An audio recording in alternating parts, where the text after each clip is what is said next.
don't do a lot of gun reviews. You know, we talk about guns all the time, but I don't do a lot of gear reviews on guns. But we're going to do a couple on bad decisions John has made in his gun buying past. This one's not really bad. It's not a bad decision, maybe just not the best one. So I want to talk to you a little bit about the Kahr CW9. Big Tech's Ordnance is my go-to source for accessories for all your defensive and competition firearms. They have great holsters with accessories for concealment and ship fast at great prices. I'm a proud customer and recommend them without hesitation. You know, we all kind of work our way into this thing, right? And in my journey, as I started into concealed carry, I started by carrying the McRib for a little while. That was my first concealed carry piece, Springfield XD9. I carried a 19 by God 11. A Kimber Pro CDP2. May the Lord bless me, it got worse. Carried a Glock 17 for a little while. Then I went to this guy because I wanted something thinner. Carried this for a bit.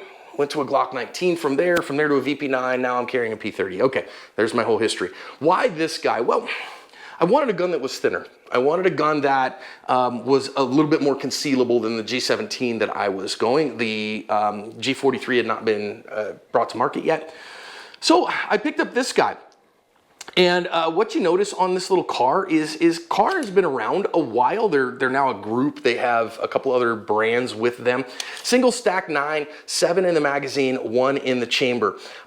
Actually like a couple things about this guy, and I'll tell you about him. So first of all, I actually like that what you can see here is, I'm gonna be careful not to point the gun at Neil, is that what you have here is you have full 3 fingers on the gun. So you actually can shoot this gun.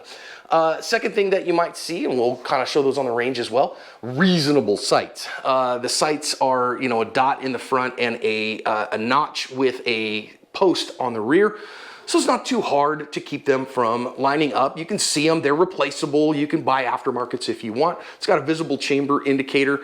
And the trigger it's a striker fired gun. What I want you to see here is, again, verifying unloaded, I'm just gonna use my thumb so you can see it, it's long and then has to be reset. But that length is a very defined, significant, but not heavy and very smooth all the way to the rear. The only thing I would say about it is it's so smooth that you don't really there's no wall whatsoever. So if you need a precise shot, you're gonna guess, you're gonna go, I'm probably about there.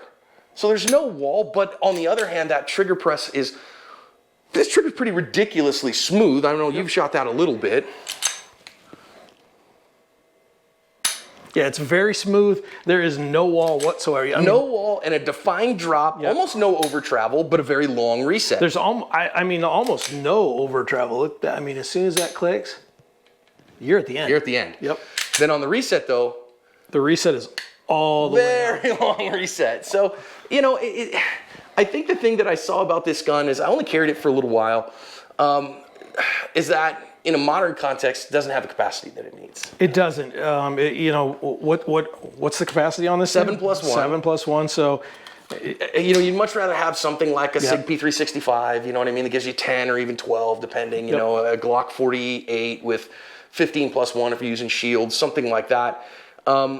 But for the time, I think when I bought that gun, I think I paid $350 for it, if I remember correctly. I just looked them up online. If you want to buy one online, I think they're about that right now. About $350 at retail. The MSRP they say is $500. I'm like, you're crazy, fool. I like the texturing on the frame. I like the texture on the grip. It's not bad. It's not hard to get a hold of. The gun shoots relatively okay. Would I carry that gun today? I mean, gosh, man, if it was all that was available, I wouldn't mind it. It wouldn't be like, oh my gosh, it's not going to work. That gun probably has around 1,200 rounds total through it. I mean, I was carrying this gun when I started shooting a good bit, but not what I'm doing now by a long stretch.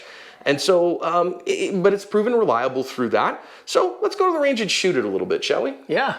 Okay, we're out here at C2 Tactical in Scottsdale, got our own bay today. Nice. And let's just put a few rounds through this Kahr and kind of see what it's like. Neil, you want to go first? Sure. My gun? Your gun. There you go. All right. So I've got 7 in this? You got 7. Okay. You know, it doesn't feel bad in my hand. at all. I mean, that's actually, those grips feel pretty good. I got my pinky on it. Let's see if I can see the sights. Okay.